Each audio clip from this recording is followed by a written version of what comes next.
What's up, everybody? This is Sean. This is Alan. And this is Inside the Square, the wrestling podcast, coming at you almost every week from sunny St. Mary's, California, Maryland. What's good, Big Daddy?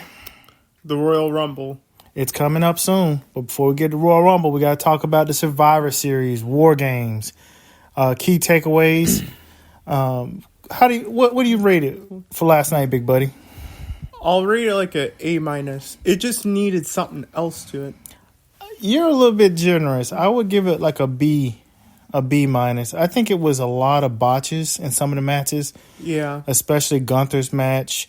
Some botches in the women's match. The women's Wargames match. And the Santos Escobar match. They only had 3 botches. That's it. Yeah, it was a lot of botches in the Gunther match with The Miz. It was an enjoyable match, but, it had botches. Yeah.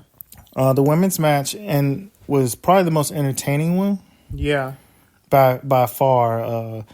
They just do fun things, man. And they don't take themselves super seriously. And it was just, it was really good. It was a really good match. Kind of showcased a lot of people. Like, it was good to see Kairi Sane again wrestle. It was. For those who don't know. The Pirate Princess. The Pirate Princess, Sari Kane, she's good. She's good. Kairi Sane, rather. She's really good. She's fun to watch. She takes a lot of risks. I mean, like crazy risks. Yeah. Will jump just like Io Sky. They will jump off anything, and will not look back. Charlotte had a moment when she did a freaking moonsault off the 15-foot thing. Yeah. Which is borderline crazy and incredible at the same time. For, all the people, Charlotte haters, she puts on a show. Amazing. Her and Bianca Belair, they kind of stole the show for me. Mm-hmm. Bayley carried, damage control for me, too. Yeah. I thought she was going to get kicked out of the group. She is really good, man. Yeah. She's really good. Fun to watch. I would let her win the Royal Rumble next year. I would. I don't know about that, but it was I think that was the match of the night for me. That was the best match. CM Punk is back. Oh, man, I'm iffy about this. I know that Seth Rollins is not happy. I felt so bad for him. Like, oh my gosh. I know Seth Rollins didn't want him back. Do you think that reaction was genuine, or was it a shoot? I think it was scripted. You think it was scripted? I think it was scripted too. Yeah, it was scripted. I mean, I've been reading a lot of things about the simulated heat they have backstage in the locker room for CM Punk and stuff like that. And, Rollins has said some crazy stuff about him. Yeah. Called him a cancer and stuff like that. Now, how much of it was genuine, I don't know. I don't know either. Seth Rollins can back it up. But it was a very vitriolic reaction when Punk came out. It was interesting. But Randy Orton was chill about it. Yeah, I mean, like I think, Al and I talk wrestling all the time. I think it comes from a place of professionalism. Orton has been around the block 20-some years. Like 23 years. He's been he's been wrestling, in and out of wrestling his entire life. His dad was a wrestler. His granddad was a wrestler. Yeah. These dudes, they don't, nothing really phases them. Nope.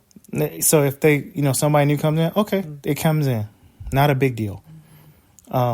So I think it, even like how Dominic Mysterio's, his reaction to CM Punk coming out.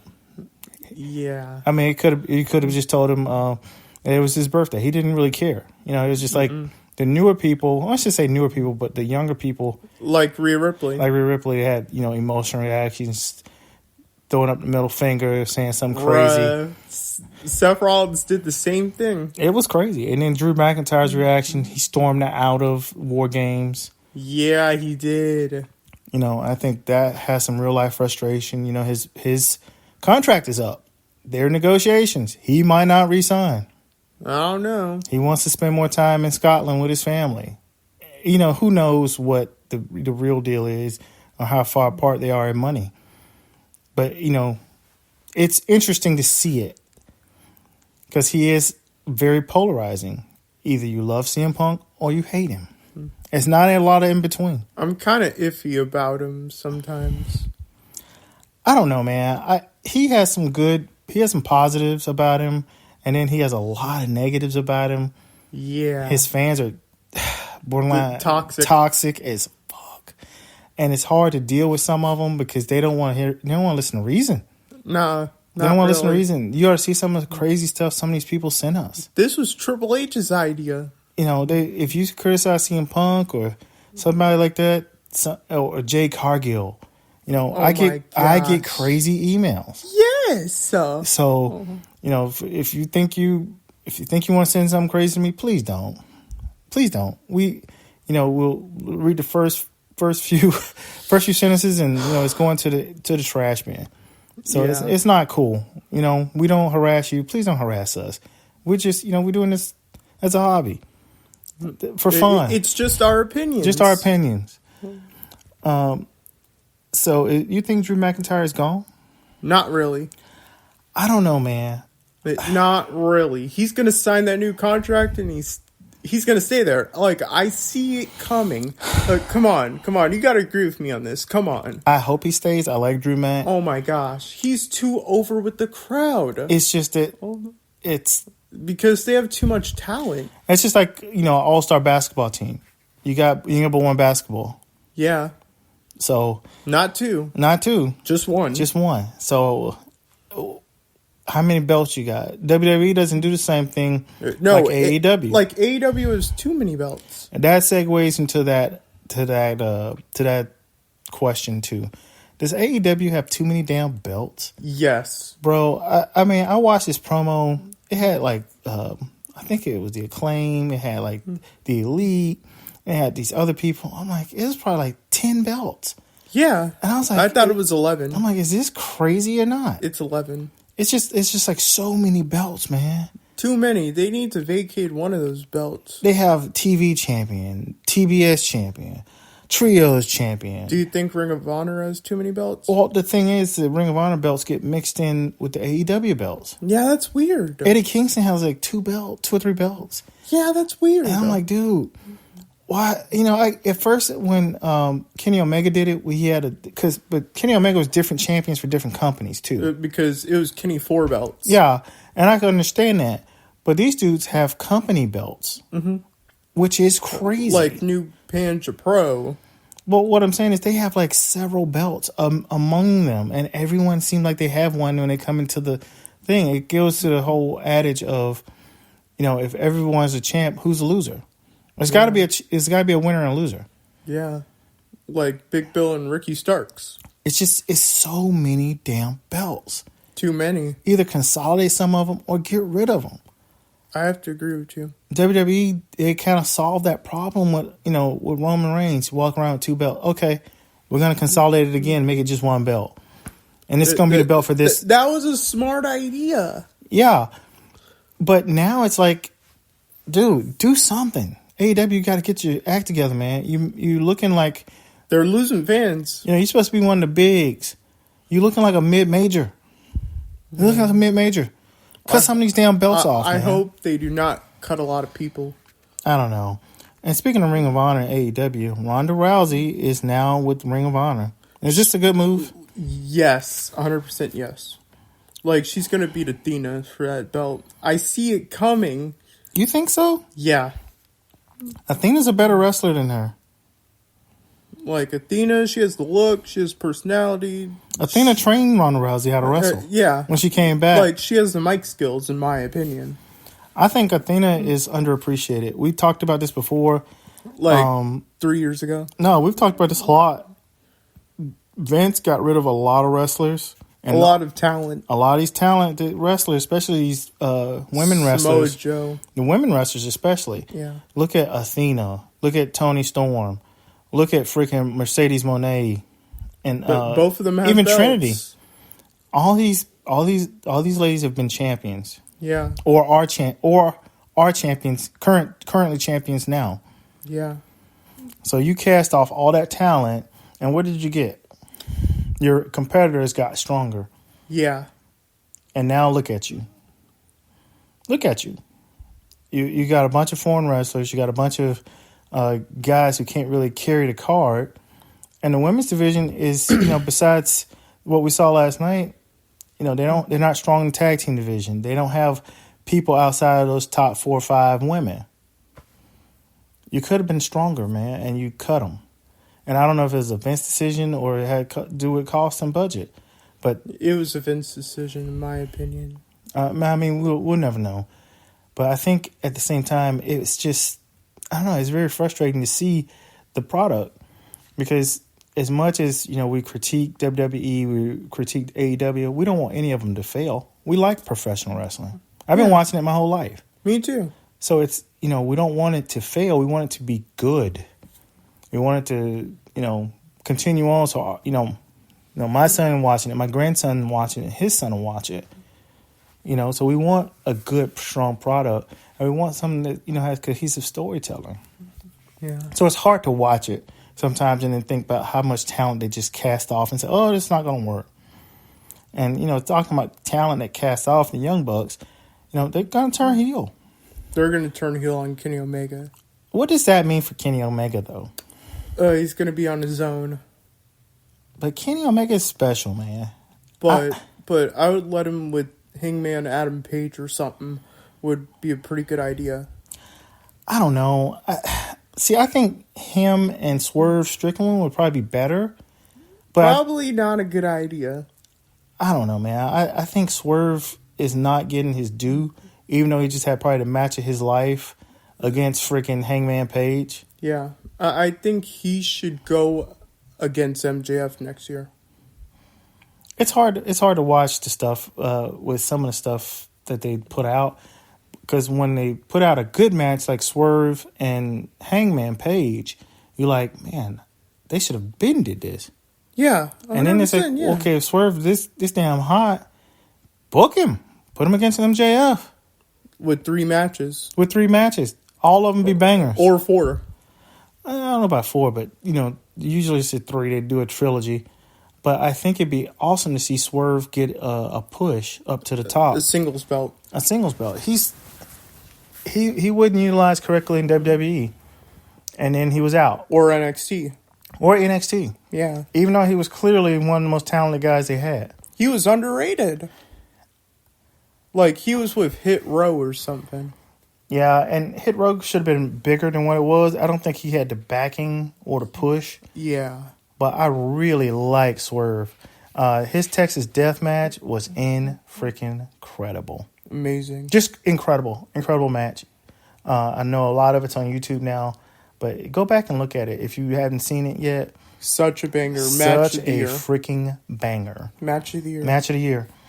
Speaking of, still no Jade Cargill in WWE.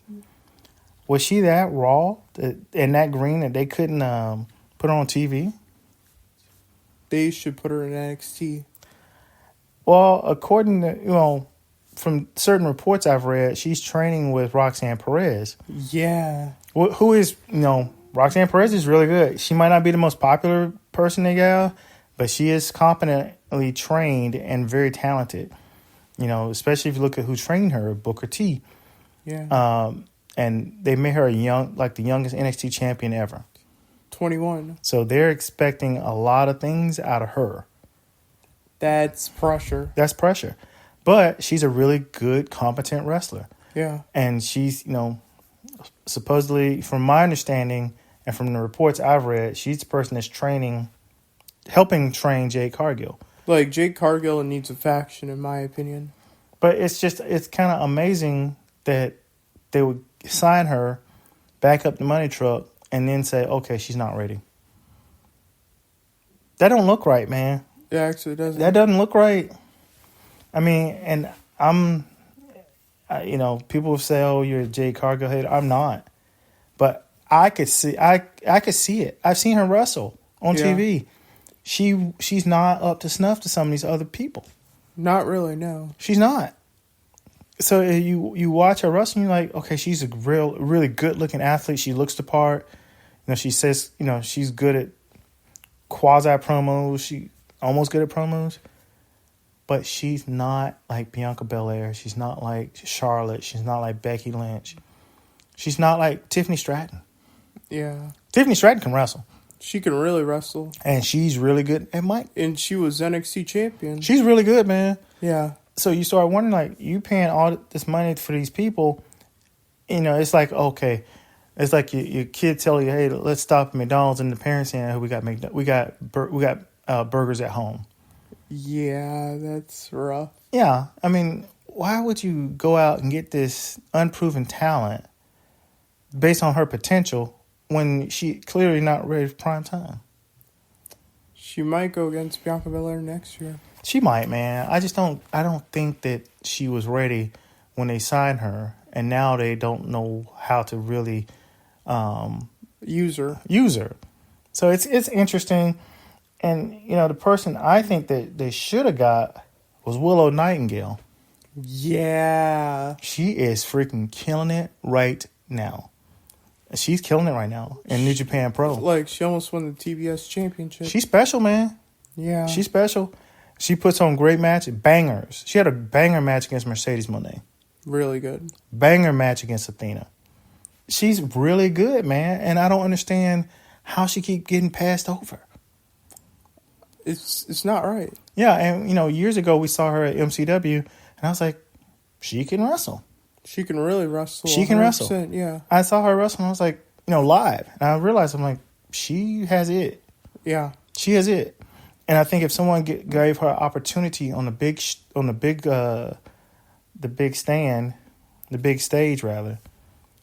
they love her too. Yeah. I mean, I don't know. You know, American wrestling is very, you know, different, and you have to look at, do they look the part? Do they sound good on the mic? Do they do this? Do they do that? I don't know, man. Sometimes I think you have to just let the chips fall where they may, and let the fans decide if they like it. And I think they would like Willow Nightingale. She's really good. They would. I really like her, man. Yeah. Really talented in the ring, good talker, and she works hard. You can tell, like, she works really hard. She don't have a lot of botches in her matches. No. So I think that they should have gave her a shot, or WWE at some point needs to reevaluate how they evaluate talent. Like, some people knew Pan Pro.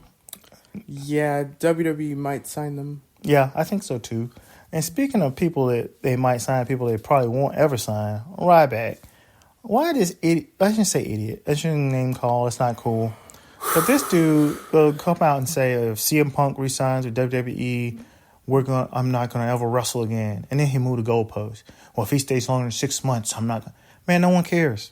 No one cares. Nobody cares if he wrestles again, man. You haven't been relevant in a long time. No one cares. Nobody. You know, as much as we're not CM Punk fans, let that man make his damn money. Like, he signed a new contract, which is good. Let him make his damn money. People are gonna watch him. If you don't want to watch him, don't watch him. But dude, you send him Tuesday morning quarterbacking, armchair quarterbacking. No one gives a shit. No one cares what you're talking about, man. Yeah, you're talking crazy. You know, you go live on TikTok and people go crazy. But dude, you have been relevant in a long time. And I'm not trying to say this to get clicks or nothing like that. But dude, keep your stupid ass opinion to yourself. Let this man make his money. Like, just leave CM Punk alone. Leave CM Punk alone. Yeah. Let him go wrestle. Let him go wrestle. Just let him live his life. If he's not good, then he's not going to be good. Yeah. But if he is, okay, he helped sell a couple more pay-per-views. He helped do something special. He could main event WrestleMania. You never know. He come back in shape. Who knows what they might do? Yeah. But as far as you wrestling again, no one cares, man. No one cares if you want to wrestle again. You probably won't ever wrestle again. Not in WWE. Or AEW. Yeah, no one cares, man. You're irrelevant right now. So keep your damn opinion to yourself. All right, man. That's it for me this week. You got anything else? Any saved rounds? Nope. All right, until next time. See you down the road. Bye.